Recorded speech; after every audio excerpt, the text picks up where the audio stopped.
How to add topics to Pinterest home feed. That's what I will show you in this video. But before we begin, make sure to subscribe to the channel and ring the bell to get notified whenever a new video is uploaded. With that said, let's get started. So go ahead and open up Pinterest. And once you do that, click on the profile picture at the bottom right of the screen. And then click on the three dots at the top right corner. Then click on Settings. And once you're here, from the account information section, click on Home Feed Tuner and then click on the Topics tab. And here you will be able to add topics to your home feed by clicking on the red button where it says Add Topics.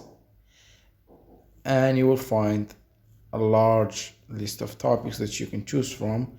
So click on the plus icon at the bottom right corner of any topic to add it to your home feed. Just like this. So that was it for this video. That's how you can add topics to your home feed on Pinterest. If you have any questions, please leave them in the comment section down below. With that said, see you in the next video.